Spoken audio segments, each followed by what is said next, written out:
Amen.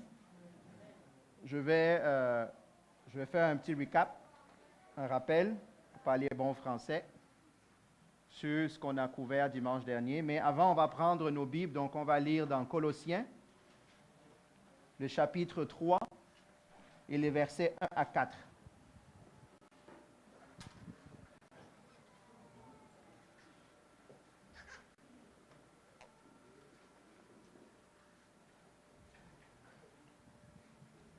Donc, Colossiens,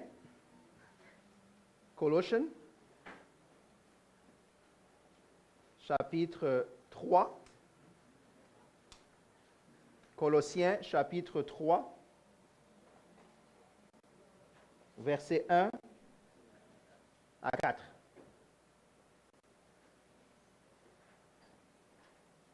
Colossiens, chapitre 3, versets 1 à 4. Est-ce que c'est bon? Est-ce que j'ai un bénévole pour me lire ce texte-là? Colossiens, chapitre 3, verset 1 à 4. Si donc vous êtes ressuscités avec Christ, cherchez les choses d'en haut, où Christ est assis à la droite de Dieu. Affectionnez-vous aux choses d'en haut et non à celles qui sont sur la terre. Car vous êtes morts et votre vie est cachée avec Christ en Dieu.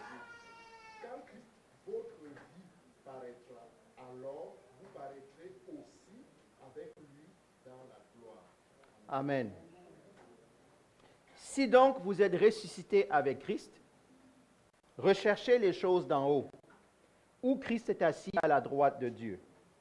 Attachez-vous aux réalités d'en haut et non à celles qui sont sur la terre.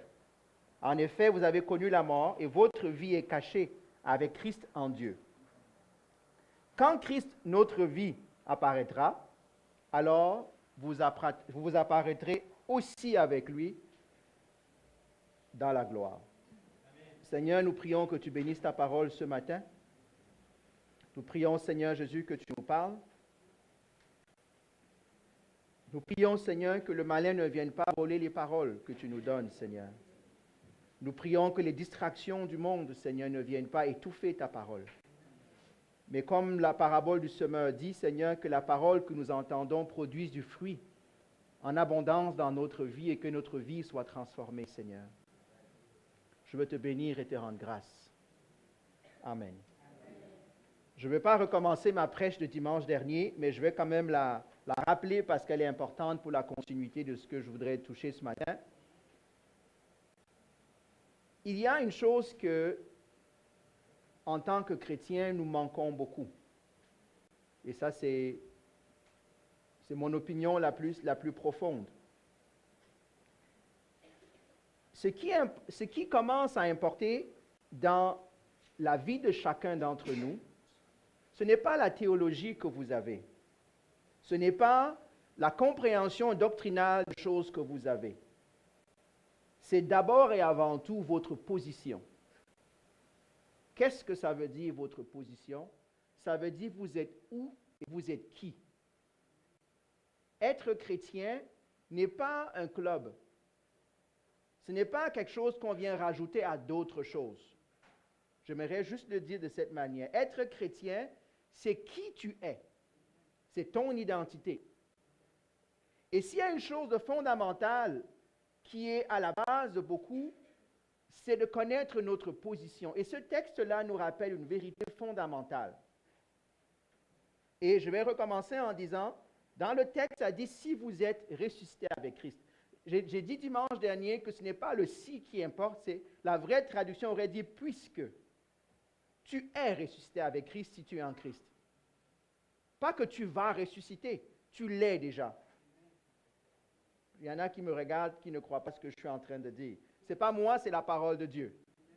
Puisque puisque vous êtes ressuscité avec Christ. Il n'écrit pas à une église de quelqu'un qui est mort et qui va rester, parce que beaucoup de gens vivent leur vie chrétienne en attendant de mourir pour aller au ciel.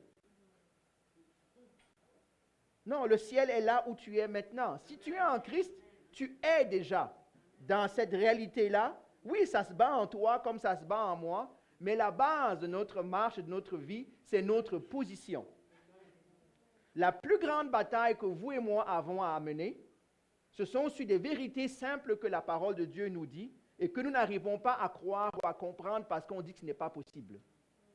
Parce que si je te dis, comme ce texte dit, tu es resté en Christ et que ta vie est cachée en Christ, avec Christ en Dieu, tu dis, mais je ne comprends pas, je suis encore malade. Christ n'est pas malade. Je ne comprends pas, j'ai encore des gens qui me persécutent. Mais je te dis que malgré tout ce qui se passe à l'extérieur de toi, il faut que tu saches, il faut que je sache que nous sommes en Christ. On a dit la semaine dernière que Paul, quand il écrit aux Éphésiens, va dire autre chose. Il dit, nous sommes assis avec Christ dans les lieux célestes.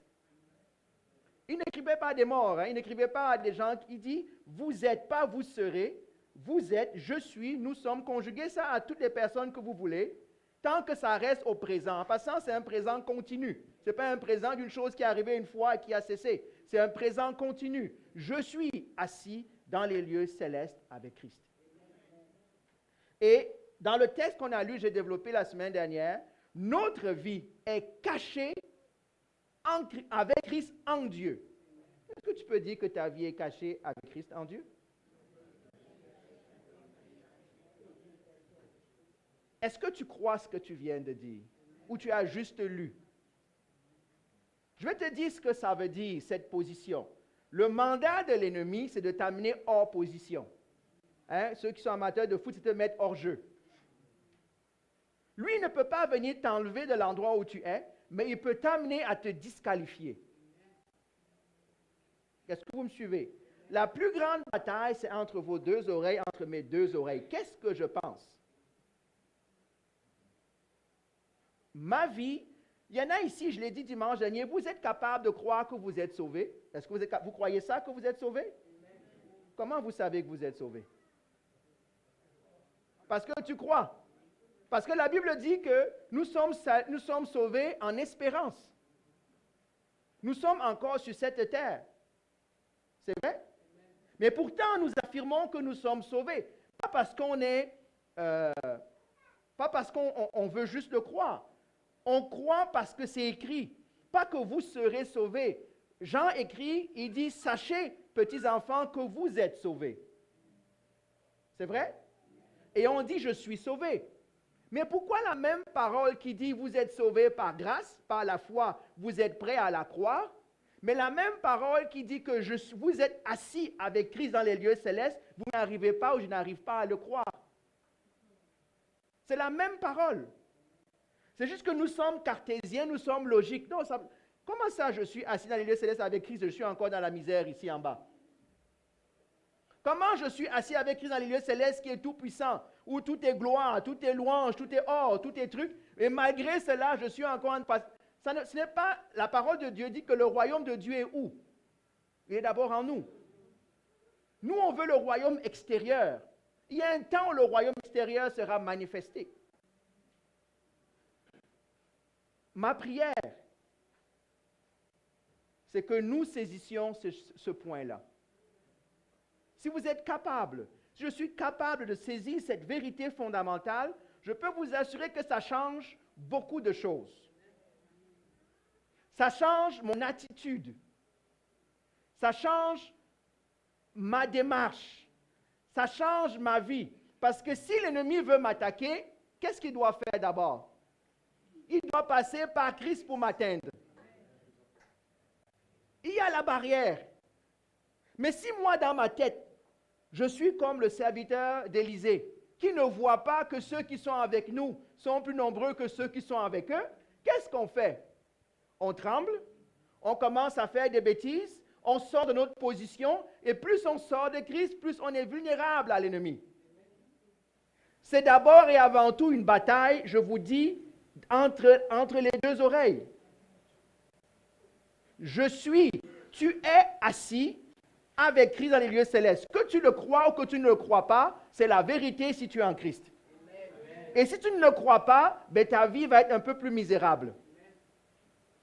Donc non seulement je suis assis avec Christ dans les lieux célestes, l'ennemi ne peut pas m'atteindre, mais écoutez bien ce que je vais dire. Je ne peux pas non plus mener une vie de péché. Amen. Parce que si je mène une vie de péché, j'amène le péché avec moi en Christ. Or, la Bible dit que le péché ne peut pas subsister à la présence de Christ. Donc, moi, en menant une vie de péché, je vais me disqualifier et sortir de Christ. Donc, n'allons pas faire les choses parce que personne ne nous voit. Personne n'a besoin de te voir. Tu es assis en Christ dans les lieux célestes. Amen. Donc, tout ce que tu fais affecte Christ. Amen. Il faut bien comprendre. Est-ce que je peux prendre, la Bible dit, est-ce que je peux être en communion avec le péché? Non, pourquoi? Je ne peux pas amener ce péché-là dans la présence de Dieu. Donc, si je suis déjà intérieurement dans cette présence-là, ma vie de sanctification doit augmenter pour arriver. On rend grâce à Dieu pour sa grâce. Hein? On rend grâce à Christ parce qu'il compense à toutes nos faiblesses. C'est vrai? On rend grâce à Dieu. Ça ne veut pas dire qu'on a l'excuse de continuer à vouloir abuser de cette grâce-là. Ça veut dire qu'on doit réaliser notre position et garder notre position. Cette parole nous dit une chose qui est toute simple. Puisque vous êtes ressuscité avec Christ. La prémisse de ta vie, la prémisse de ta... Vous savez ce que veut dire le mot prémisse? Juste pour qu'on s'entende bien en français là. Que veut dire le mot prémisse? Le départ, le point de départ. Le point de départ de ta vie, c'est que tu es assis en Christ. Ce n'est pas l'arrivée, ça c'est le départ. Nous, on court une course où on est déjà arrivé et on doit rester dans l'arrivée. On ne doit pas sortir de la course. Pourquoi je dis ça? Christ a déjà vaincu. Christ a déjà payé le prix. Ce n'est pas qu'il payera, il a déjà payé le prix. Je n'ai plus à payer le prix. J'ai juste à rester dans le cadre que Dieu me donne. C'est ça la bataille. Ma course à moi, votre course à vous, c'est de rester dans la position que vous avez en Christ. Et ça, et moi j'écoute beaucoup de personnes, c'est drôle comment nos batailles sont des batailles théologiques.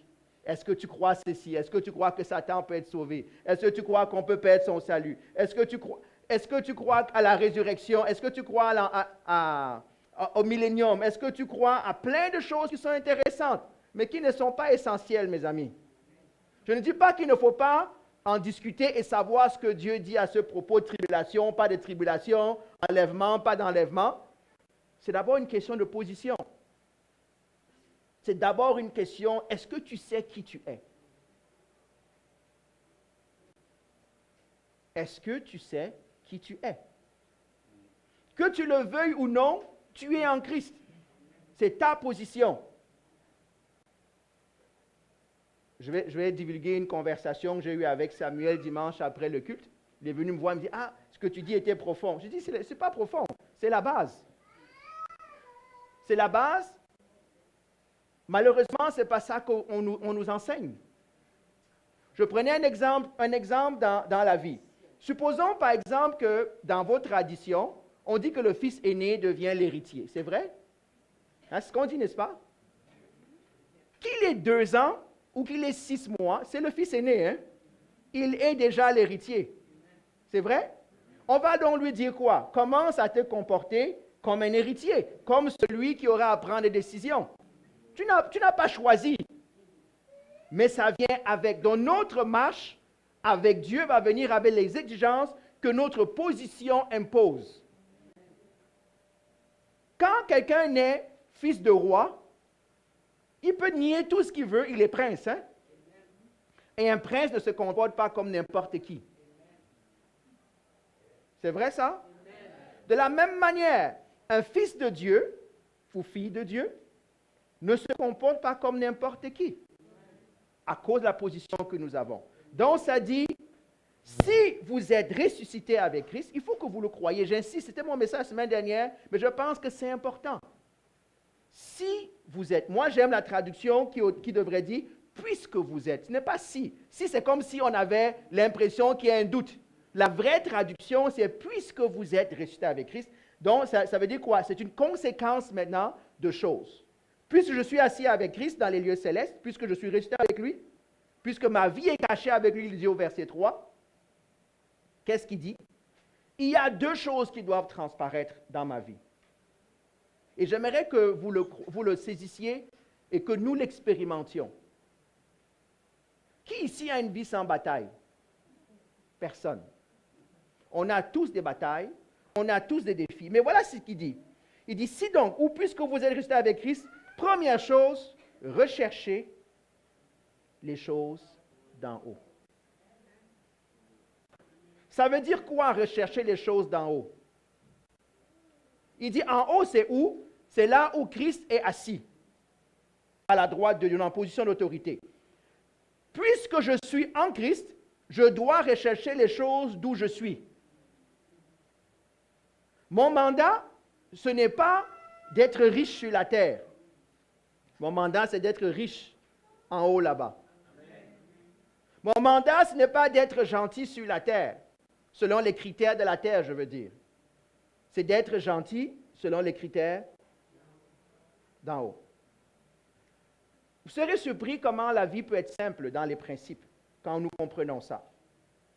Et je suis en train d'expérimenter ces derniers temps dans un cadre complètement non chrétien, cadre professionnel. Puis j'ai un collègue qui dit, mais comment toi tu fais pour gérer tes émotions? Je dis, moi je gère mes émotions en regardant les choses d'en haut. Ça veut dire quoi ton affaire? Mais ça veut dire que mes émotions ne dépendent pas que je réagisse comme ma chair veut que je réagisse. Je dois réagir comme Christ a réagi ou aurait réagi. Il dit, je ne comprends toujours pas. Il dit, ben, je vais te donner un exemple. Quand Christ était sur la croix en train d'être injustement crucifié, quel était son choix naturel? De maudire tout le monde, d'être fâché contre tout le monde. Et pourtant, les réalités célestes disent qu'il a dit, Père, pardonne-leur car ils ne savent pas ce qu'ils font. Réalité céleste. Recherche les réalités célestes. Je peux donner plein d'exemples. Quel est mon modèle? Quel est ce sur quoi je m'appuie? Et regardez bien ce qu'il dit. Il dit quoi? Rechercher. Rechercher, ça présuppose quoi?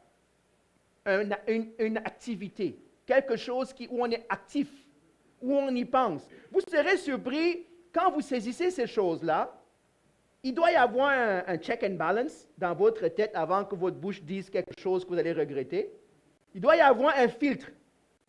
Quand la pensée vient, quand l'idée vient, le filtre, ce n'est pas le filtre du monde, c'est le filtre de Dieu. Seigneur, ce que je m'apprête à dire, à faire, est-ce que c'est conforme à des réalités célestes ou pas? Oh oh. Je vous dis. Et c'est comme ça qu'on change. C'est comme ça qu'on commence à rechercher les choses. Il dit bien, rechercher les choses d'en haut. Je sais, moi je me rappelle, je faisais avec les ados, quand je m'occupais des ados à un moment donné. Oui, mais moi si quelqu'un m'insulte, hein, je ne peux même pas dire ce que c'était, mais on dit si on m'insulte telle personne dans ma famille, là c'est fini, là c'est grave. Hein? Elle se reconnaît, je pense. Là c'est grave, la bagarre commence. Ah, mais si tu ne réagis pas, on va te traiter de mou, de faible. Ok, Christ était mou et Christ était faible. Christ était mou et Christ était faible. Maintenant, dis-moi, quelle réalité tu recherches? La force des hommes ou la force de Dieu? Je sais qu'on arrive, et chacun d'entre nous en passant se bat avec ça. Hein? Pensez pas que je prêche pour quelqu'un ou contre quelqu'un, je prêche pour nous tous. Hein? Mais ça part d'une réalité. La réalité, ça part de ta position. Qui dis-tu que tu es? Où es-tu? Il faut que mon affirmation d'être chrétien ne soit pas seulement une affirmation théologique ou sociale ou j'appartiens à telle église. C'est comme ça que les gens pensent. Hein? J'appartiens à telle église, je vais à l'église tous les dimanches. Who cares? Ça n'a rien à voir. Tu es en train de répondre mal à la mauvaise question. Qui es-tu? Où es-tu? Est-ce que ta valeur dépend de le coût de ta veste ou de ton maquillage ou bien ta valeur dépend d'abord de la position dans laquelle tu es? Vous savez, on dit, un prince en haillons est encore un prince. Hein? C'est vrai? Même si un prince porte des habits qui sentent mauvais, il est encore prince. Ce n'est pas ce que tu as sur cette terre qui définit qui tu es. C'est ta position en Christ, puisque vous êtes ressuscité avec Christ. Il dit, première chose, recherchez les choses d'en haut. Ensuite, il va dire au verset 2, qu'est-ce qu'il dit? Ça va encore plus loin. Non seulement je dois rechercher les choses d'en haut, je dois faire quoi? Je dois m'attacher. Attachez-vous aux réalités. Il semble dire la même chose. Moi, j'aime en anglais, c'est le mot « set your affections » dans une traduction anglaise. Ça dit « attache-toi ». Mets ton attachement, ton amour, ton affection, ta pensée, tends vers ça. C'est ça que tu veux. Tu dois aimer. Ce n'est pas seulement de rechercher par contrainte. C'est de commencer à rechercher par amour et par attachement. Beaucoup de personnes vivent leur vie chrétienne comme une pénitence. Vous savez ce que veut dire pénitence? It's law over law. C'est la règle des hommes. Tu ne feras pas ceci, tu ne feras... Et nous vivons comme ça. Finalement, on ne s'attache pas à ce qu'on fait pour Dieu. On le fait par contrainte, par peur de la punition. Mais Dieu dit, non seulement je dois rechercher ces choses, mais je dois m'y attacher. Est-ce que vous comprenez la nuance entre les deux? Moi, on pourrait se poser la question, qu'est-ce que tu recherches dans la vie? Quel que soit l'âge où tu es, quel que soit le niveau où tu es, qu'est-ce que tu recherches? Qu'est-ce que tu affectionnes? Vous voulez qu'on prenne 30 secondes, chacun y pense un peu? Qu'est-ce que tu affectionnes? Qu'est-ce que tu aimes? La réalité, c'est quoi? Je vais aller au verset 3, puis je vais revenir au verset 2. Il dit, vous avez connu la mort. Qu'est-ce qu'il dit? Je vous ai dit qu'il y a des vérités fondamentales quand on marche avec Dieu. La première vérité que ce texte nous donne, c'est qu'on est ressuscité avec Christ. C'est vrai? Première vérité. Il faut que tu le saches que tu es ressuscité. Pas que tu vas ressusciter, mais que tu es ressuscité. Deuxième vérité, ta vie est cachée avec Christ en Dieu. C'est une vérité. Tu peux dire, tu peux ne pas croire. Tout bad pour toi. Peut-être, si tu ne crois pas ça, peut-être je ne suis même pas sûr que tu sois vraiment chrétien. Parce que ça fait partie de la base. Autre vérité, vous avez connu la mort. Ça veut dire quoi? Vous êtes mort. Tu peux dire, je suis mort, hein? Je ne pense pas qu'il y en ait beaucoup qui soient capables de dire ça, je suis mort. Je suis mort. Mais je suis mort à quoi? À moi-même. Je suis mort au monde. Parce que ce texte-là est en train de comparer deux réalités. La réalité céleste, les choses d'en haut, et la réalité terrestre, les choses d'en bas. Ce que ça dit, c'est qu'en Christ, nous sommes morts aux choses d'en bas. Ok, je pense qu'il y en a qui...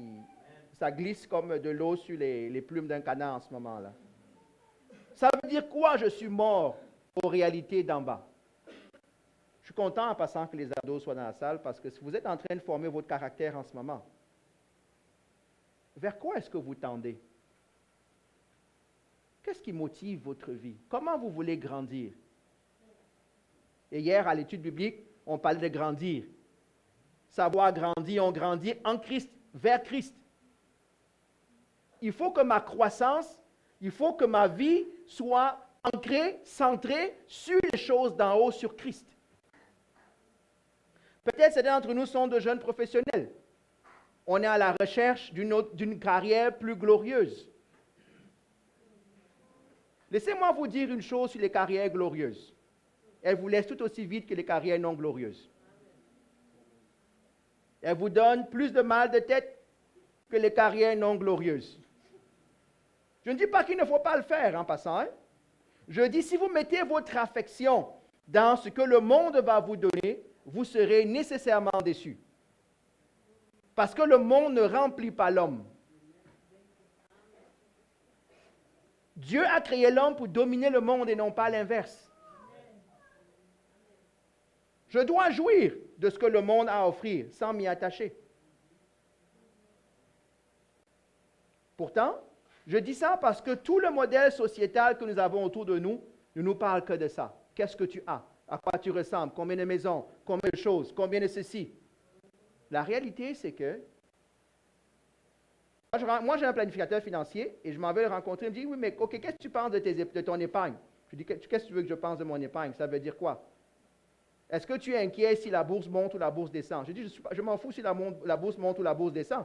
Mon assurance n'est pas dans la bourse. Mon assurance est en Christ. Moi, je connais des gens qui passent leur temps tous les soirs, tous les matins, vont regarder est-ce que j'ai perdu 1 point, 2 points, 5 points, et puis des fois, ils finissent par se suicider. C'est pas vrai? Pourtant, ce sont nos modèles qu'on semble nous projeter qu'il faut atteindre comme eux, là. Je ne comprends pas. On te dit, il a perdu 5 millions, il reste quand même encore 4 milliards, mais il se suicide quand même. Toi, tu es avec 5 000 $, tu te dis, mais pourquoi il se suicide?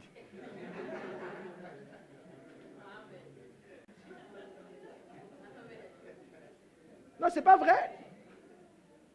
Tu apprends qu'on a saisi une de ces maisons, mais il a encore 3 autres maisons. Toi, tu vis en appartement 1,5, tu ne comprends pas ce problème. Vous riez, je sais que c'est drôle, hein? Mais c'est drôle comment c'est ce qui vous motive, ce qui motive plusieurs personnes. Parce que les modèles qu'on semble nous donner sont les modèles où le monde offre des choses qui ne valent pas ce que ça vaut la peine.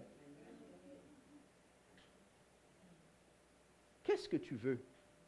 Sur quoi est-ce que tu mets ton affection, ta recherche? Rappelez-vous, pour moi, j'ai dit dimanche dernier que c'était un complément de ce qu'on étudiait sur la croissance. Si tu ne meurs pas, tu ne peux pas vivre en Christ. Si tu ne meurs pas au monde, tu ne peux pas vivre en Christ. Je ne sais pas comment vous enseignez, mais il n'y a aucun autre enseignement qui est différent de celui-là. Vous ne pouvez pas être à la fois aimer le monde, ami du monde, la parole de Dieu dit, et être ami de Dieu.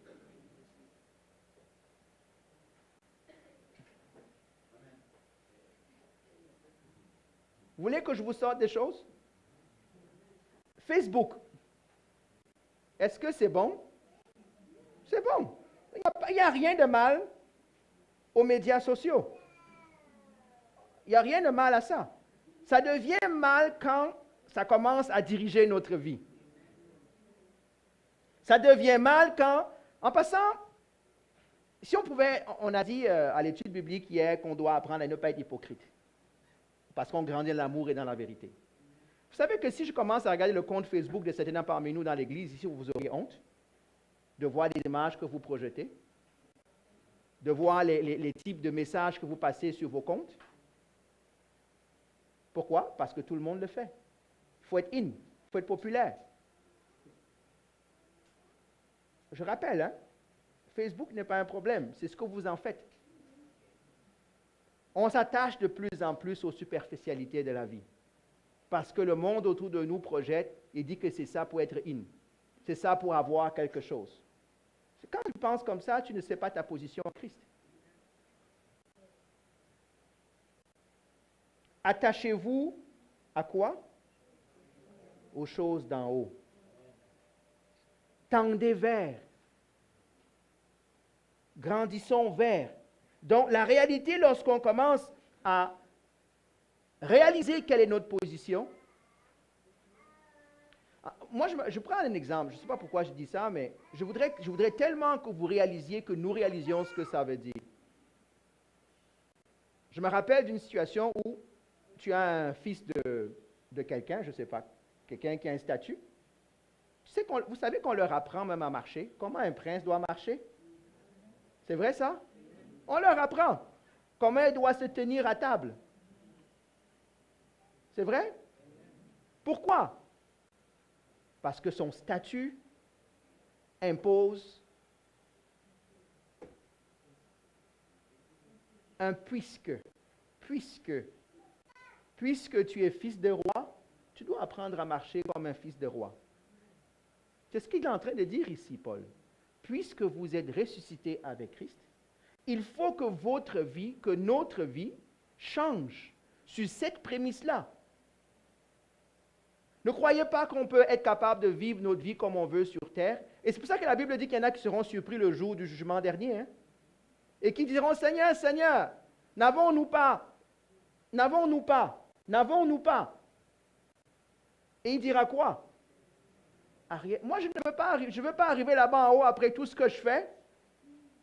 Je ne sais pas pour vous, hein. Il faut qu'on se parle en vérité, là. Moi, je n'ai pas envie d'arriver à la fin de ma course et dire, oh, ok, tu as prêché tous les dimanches, mais je ne t'ai jamais connu.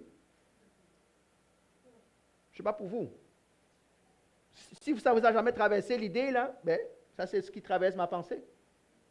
Est-ce que la vie que je mène ici est conforme à ce que je vais recevoir plus tard?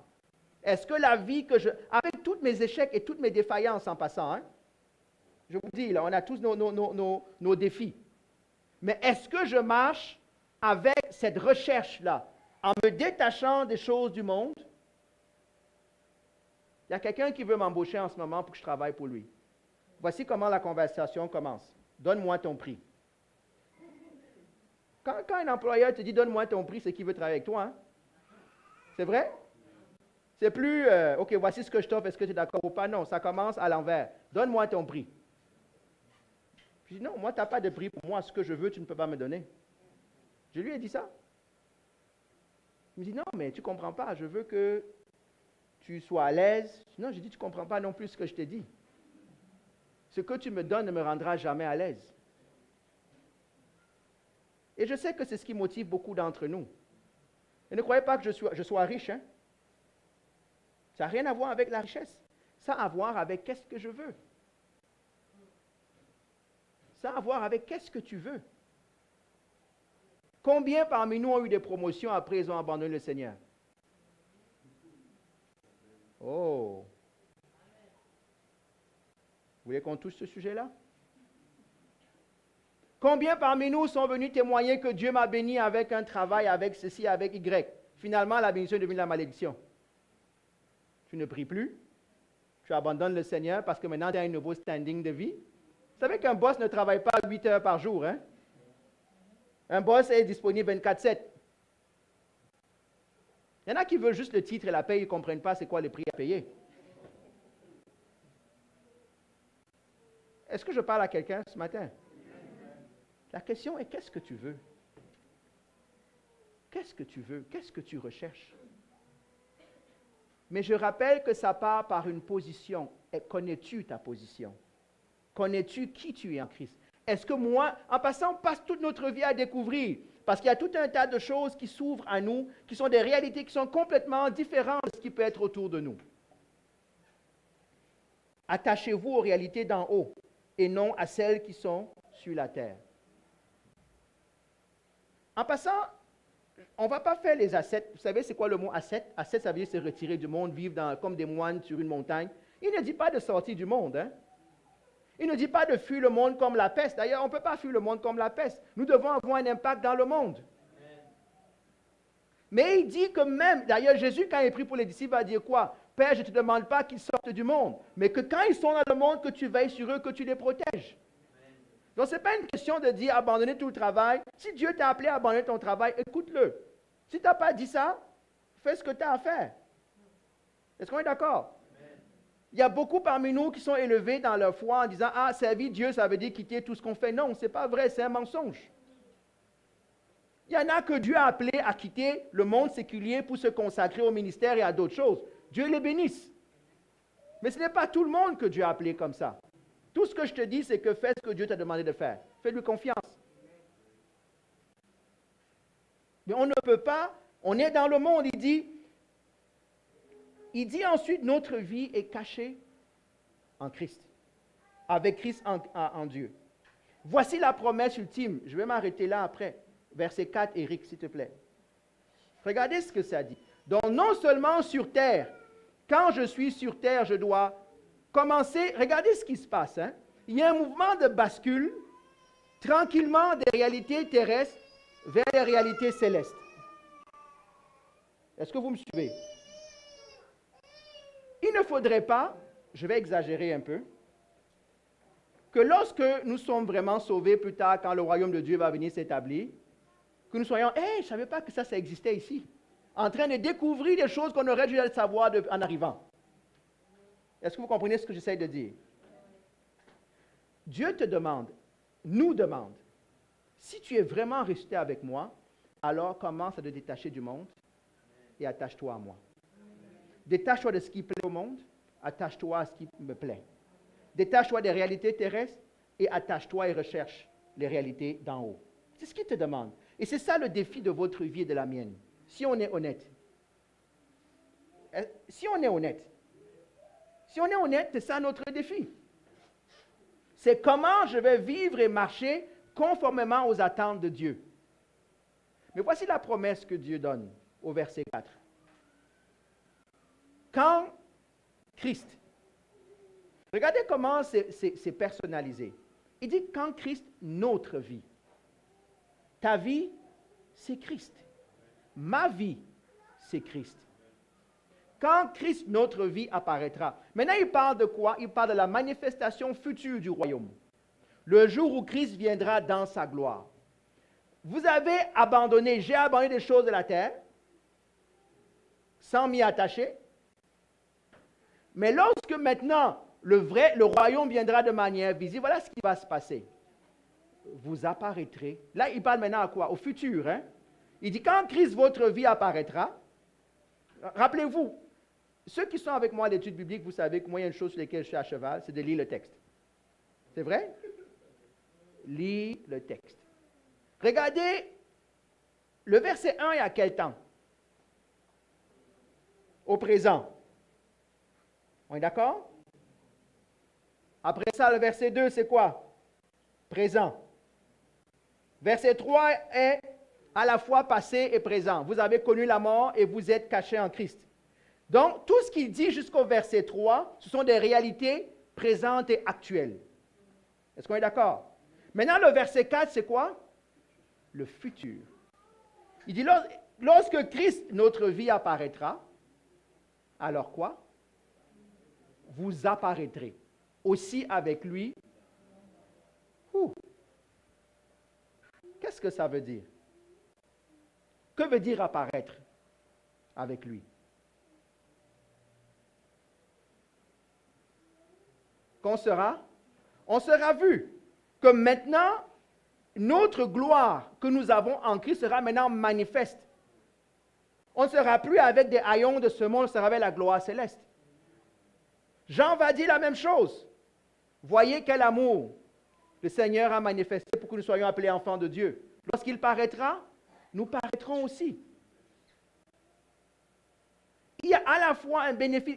Jésus va dire ça autrement encore à Pierre. Tous ceux qui ont quitté tout pour moi, qu'est-ce qu'ils vont faire? Ils vont recevoir dans ce monde des bénédictions, mais aussi dans le monde à venir.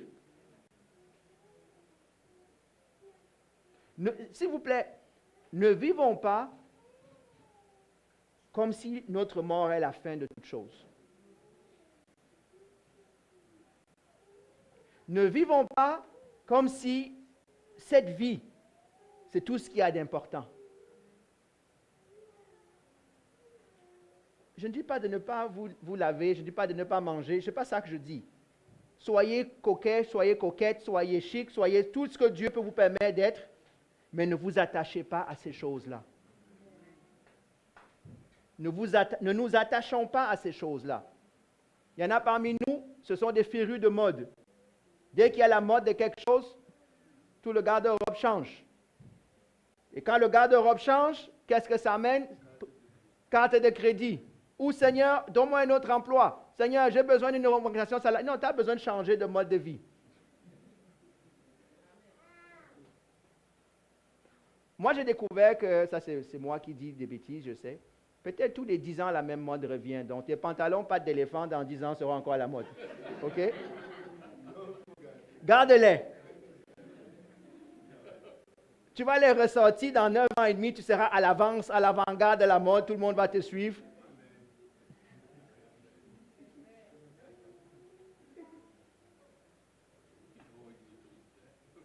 Il va y avoir des trous dedans, pas grave. Ça t'amène à faire un régime pour rester dans tes habits pendant 10 ans. Ça te maintient en forme. Vous savez qu'il y a tellement de choses qui sont vanités, qui sont inutiles. Malheureusement, ce sont ces choses-là qui semblent diriger la vie de plusieurs et qui semblent détruire nos vies.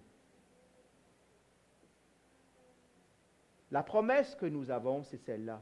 Lorsque Christ apparaîtra, nous apparaîtrons aussi. Pas comme des mendiants derrière Christ, mais dans toute sa gloire. Donc, je vais résumer tout ce que j'ai dit depuis 2 dimanches. Je ne vais pas juste répéter, juste dans le but de répéter, là. Mais j'aimerais que ce soit une vérité que nous entendions. Puisque, quoi? Bon, on va faire une chose. Voilà, bon. On va lire le texte ensemble. OK? Maestro, peux-tu me mettre... On va lire d'en haut d'ici, là. On va le lire 2 fois. On va juste le lire ensemble, à haute voix. D'accord? Jusqu'au verset 4. Après ça, on va refaire une 2e fois.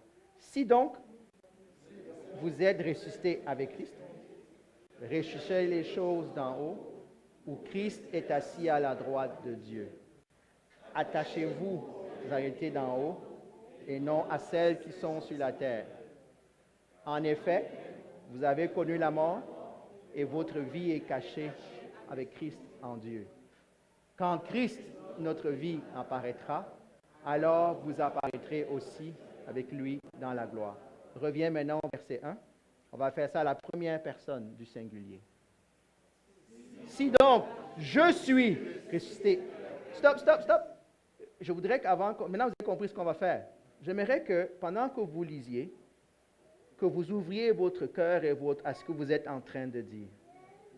Que si je suis ressuscité avec Christ. Parce que, écoutez-moi bien, si vous ne comprenez pas ce qu'on vient de faire, arrêtez de le faire. Ce n'est pas la magie qu'on est en train de faire, là. On est d'accord? Quand je lis, si je dis, si donc je suis resté avec Christ, il faut que je le sache. Hein?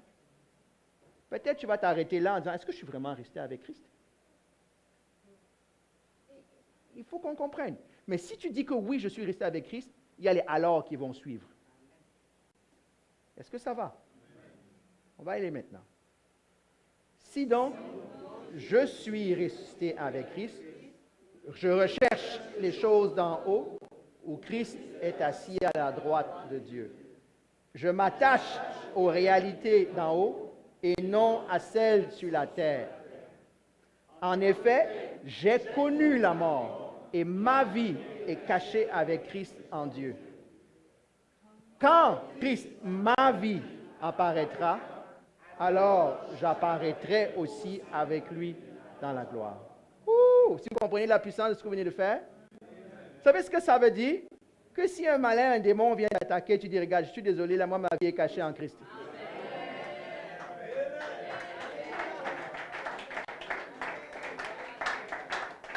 J'ai dit démon, vous pensez que je parle de délivrance. Hein? Il y a les batailles dans votre vie. Peut-être c'est une facture, peut-être c'est quelqu'un au travail qui te prend la tête.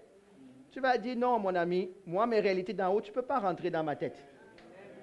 Tu ne peux pas. Ma vie est cachée en Christ. Mes réalités ne sont pas les réalités terrestres, ce sont les réalités célestes. Tu penses que je suis faible, mais c'est quand je suis faible que je suis fort. C'est quand je suis pauvre que je suis riche. Si vous avez saisi ce que Dieu nous interpelle ces 2 derniers dimanches, c'est une question de position. Quelle est ta position? Qui es-tu? Il faut que tu y répondes. Je ne vais pas refaire une étude qu'on a faite déjà il y a plusieurs mois, un problème d'identité. Beaucoup d'entre nous ont un problème d'identité en Christ et ça pourrit leur vie. Amen. Que le Seigneur nous bénisse avec cette parole. Elle est simple, mais elle est profonde. Pas parce qu'il y a une vérité cachée derrière, mais c'est la fondation de la maison. La fondation de ta maison doit être solide. La fondation de ma maison doit être solide. La Bible dit que si tu bâtis sur le rocher, la tempête, pas qu'il n'y aura pas de tempête, les gens pensent que quand on est en Christ, il n'y a pas de tempête. Non, il dit quand la tempête viendra, ta maison va résister. Beaucoup de nos maisons ne résistent pas. Pourquoi? Nos vies ne résistent pas. Pourquoi? Parce que nous n'avons pas mis les vraies fondations en place. Ta fondation, c'est Christ. La Bible dit, je peux prendre tellement de versets bibliques. Nous sommes accrochés à une encre solide dans Hébreu, qui s'attache directement au trône de Dieu. Ça veut dire qu'il n'y a rien qui peut casser cette encre-là. Tout ce qui peut faire que cette encre-là ne soit pas efficace, vous savez c'est quoi? C'est que c'est toi qui la lâches. L'encre elle-même ne peut pas se casser. Et c'est ça notre position. On va prier. Que le Seigneur touche des personnes parmi nous. Pour ne pas dire qu'il nous touche tous. Parce qu'on a besoin de grandir dans cette vérité-là. Seigneur, nous voulons te bénir et nous voulons te rendre grâce.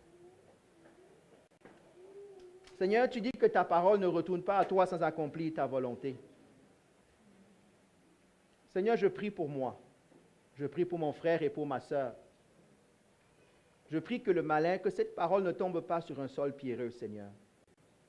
Je prie que cette parole trouve racine dans nos cœurs et dans nos vies, Seigneur. Je prie que cette parole ne soit pas étouffée, Seigneur, par justement le monde, Seigneur, pour lequel nous confessons que nous sommes morts. Mais que cette parole soit fondation de notre vie, Seigneur. Tu es la pierre angulaire. Le texte qu'on vient de lire dit, tu es notre vie, tu es ma vie, Seigneur. Seigneur, je prie que cette vérité soit fondamentale, soit révélée, soit réma dans nos vies, Seigneur Jésus. Je te demande pardon parce que bien des fois on oublie cela. Bien des fois on se laisse mettre hors jeu. Bien des fois on veut ressembler au monde, Seigneur. Bien des fois on reste encore attaché un peu trop aux choses de ce monde, Seigneur Jésus. Aux richesses, à la beauté, au paraître. Toutes ces choses qui sont intéressantes, mais qui ne sont pas essentielles, Père éternel. Père, je sais que le prix que tu demandes est grand. Tu dis de laisser les morts enterrer leurs morts. Tu dis de partir, Seigneur, de se détacher de choses, Père. Ce jeune homme riche ne pouvait pas se détacher de ses richesses. Il y a des choses, malheureusement, que certains parmi nous n'arrivent pas à se détacher, Seigneur. Je prie que tu ouvres leurs yeux et qu'ils réalisent, que nous réalisions, Seigneur, que nous accrochons à des choses éphémères qui n'ont pas de portée éternelle, Seigneur. Touche chacune de nos vies, Seigneur. Sois béni, mon Dieu, et sois glorifié. Sois béni et sois magnifié, Seigneur Jésus. Saint-Esprit, fais ton œuvre. J'ai dit ce que tu m'as dit de dire, Seigneur, depuis 2 dimanches. Pour moi, pour plusieurs parmi nous ici, Seigneur. Que cette vérité, Seigneur, se révèle et transforme notre vie, Seigneur. Que ma vie est cachée en Christ. Que je suis assis dans les lieux célestes avec Christ. Que je suis mort au monde. Que je suis ressuscité avec Christ. Ô Dieu de gloire, que cette parole transforme chacune de nos vies, Seigneur. Je te bénis, mon Dieu, et je te rends grâce pour ta parole. Sois élevé et sois glorifié, Père. Sois magnifié, Seigneur Jésus. Saint-Esprit, aide-nous. Aide-nous, Saint-Esprit. Moi, je veux finir la course. Je veux que mes frères et sœurs finissent la course aussi, Seigneur. Nous voulons finir ensemble la course, Père Tout-Puissant. Sois béni et sois magnifié, Père Tout-Puissant. Alléluia, Père. Amen. Amen. Soyez bénis, soyons bénis. Je suis disponible pour la prière s'il y en a qui ont besoin de prière. Je rappelle, dimanche prochain, culte de questions, réponses. Hein?